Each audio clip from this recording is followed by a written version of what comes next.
শেষ পর্যন্ত কুকীর্তি করতে গিয়ে অগ্নির কাছে ধরা পড়ছে চিত্রা। সম্পূর্ণ জানতে ভিডিওটিতে একটি লাইক করে প্রথম থেকেই দেখতে থাকো। গল্পের শুরুতেই দেখা যায় যে নববর্ষের উৎসব তো চলছে, এরপর নাচ গান করে জমিয়ে রেখেছে কথা আর অগ্নি। অনেকক্ষণ ধরেই নাচ গান চলছে, তাই কথা তখন সবাইকে বলে, তোমরা সবাই মিলে অনুষ্ঠান করো, আমি একটু যাই, গিয়ে মিষ্টি নিয়ে আসি, সবাইকে তো মিষ্টি মুখ করাতে হবে। এরপরে যখন কথা মিষ্টি আনতে যায়, অগ্নি তখন বলে, না না, আমার আর ভালো লাগছে না, অনেকক্ষণ হয়ে গেছে, এবার আমাকে তোমরা মুক্তি দাও তো। এরপর ছোটকা তখন বলে, আরে মিষ্টিটুকু খেয়ে যা। কিন্তু অগ্নি তখন বলে, না না, আমি এখন কোনো মিষ্টি পুষ্টি খেতে পারবো না, আমি এখন ঘরে যাচ্ছি, বলেই চলে যায়। আর অন্যদিকে কথা গিয়ে দেখে যে এ বাবা, এই ডাস্টবিনটা তো ফেলাই হয়নি, ডাস্টবিনের মধ্যে কতই না নোংরা জমে গেছে, চাই আমি এই ডাস্টবিনে নোংরাগুলো ফেলে দিয়ে আসি। আর ঠিক তখনই ভেতরে দেখে একটা ওষুধের শিশি রয়েছে, আর বলে, দেখি দেখি এটা কিসের ওষুধের শিশি, এ কি, এই ওষুধের শিশিটা তো এখনও এক্সপায়ার করে যায়নি, তাহলে এখানে ফেলে রাখা কেন? এই ওষুধের শিশিটা আমাকে পাচক মশাইকে দেখাতে হবে। অন্যদিকে অগ্নি ঘরে গিয়ে প্রচণ্ড রিয়াক্ট করতে থাকে আর বলে, শুধু শুধু শুধু শুধু আমাকে ডেকে নিয়ে আসা হলো, আদেও তো কোনো প্রমাণ দেখাতে পারলো না, বাড়াবাড়ি করলো। সত্যি এই কথা যা শুরু করেছে না, তাতে আমার মাথা ঠান্ডা রাখা ভীষণ ডিফিকাল্ট হয়ে যাচ্ছে। সব সময় গোবরগিরি চলতেই আছে তো চলতেই আছে।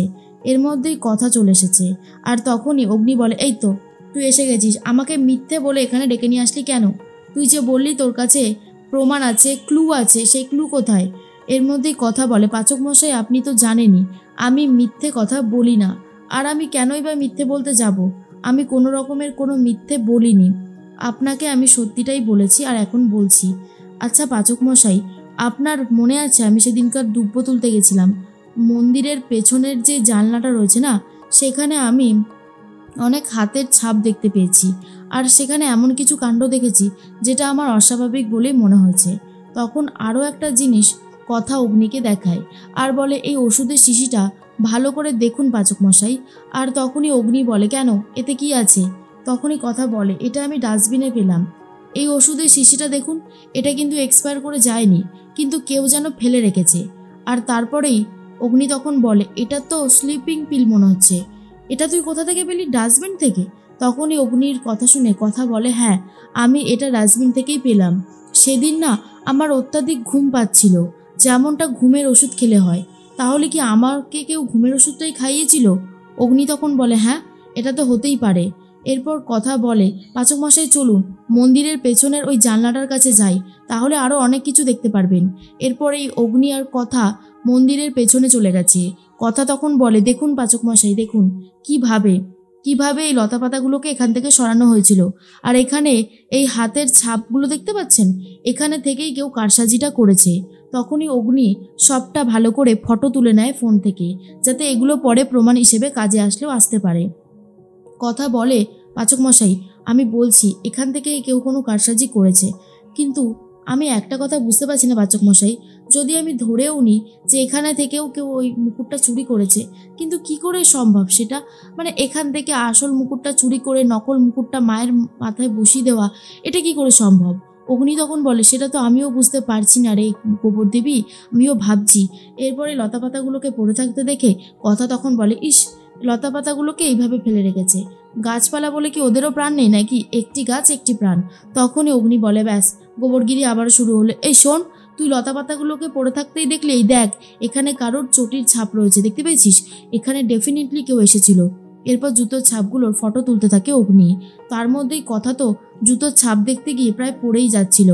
আর তখন ধরে নিয়েছে অগ্নি আর বলে, কি যে করিস না, শোন আমরা খুব ভালো মতন বুঝতে পারছি কেসটা অনেক দূর পর্যন্ত গড়াবে, যা যা প্রমাণ আপাতত পেয়েছি সবকটা ঘরে গিয়ে যুক্ত করতে হবে একসাথে, চল চল, এই বলেই কথাকে নিয়ে চলে যায়। অন্যদিকে সকাল হতেই প্রত্যয় এসে খবর দেয়, বিগ ব্রো দারুণ একটা খবর আছে, হেডকোয়ার্টার থেকে ফোন এসেছিল, কেসটা এখন পুরোপুরি আমার হাতে রয়েছে, সুজাতা ম্যাডাম আর এখানে নাক গলাবে না, কেসটা আমি দেখাশোনা করব।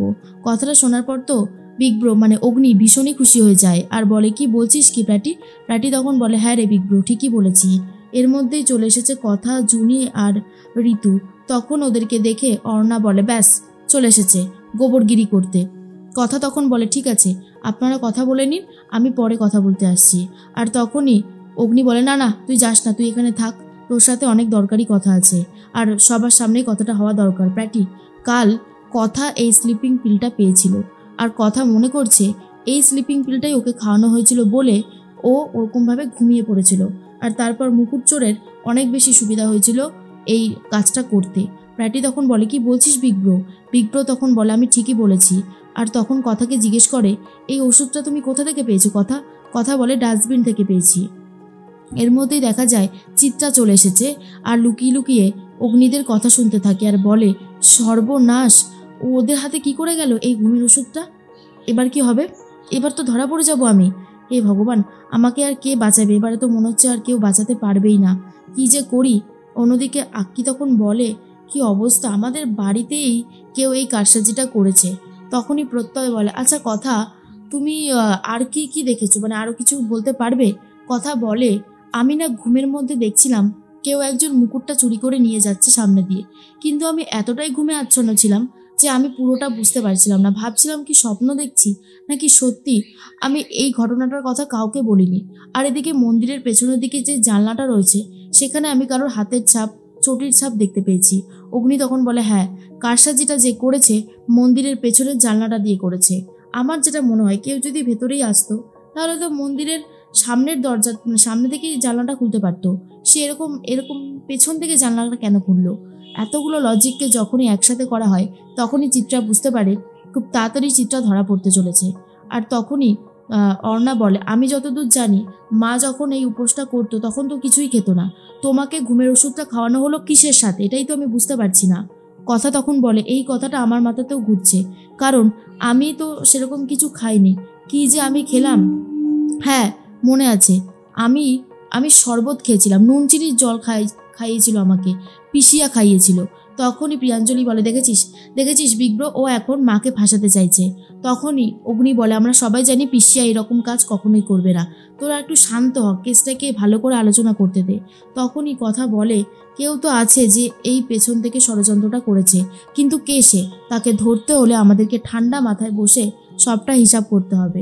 এরপর চিত্রা বলে, হে ভগবান, আমি ওষুধটা কেন ফেলে দিলাম না তখনই? এবার তো আমি ধরা পড়ে যাব অগ্নির কাছে। আর অন্যদিকে তখনই পিসিয়া কথা বলতে থাকে কথার সাথে আর বলে, জানো তো কথা, এই যে তুমি মাকে মুকুটটা পরিয়েছো, এই মুকুটটা কিন্তু তোমাকেই খুলতে হবে। এটা কিন্তু খুব পুণ্যের কাজ। মায়ের কাছে তুমি যা চাইবে মা দেখবে তোমাকে ঠিক সেটাই পাইয়ে দিয়েছে।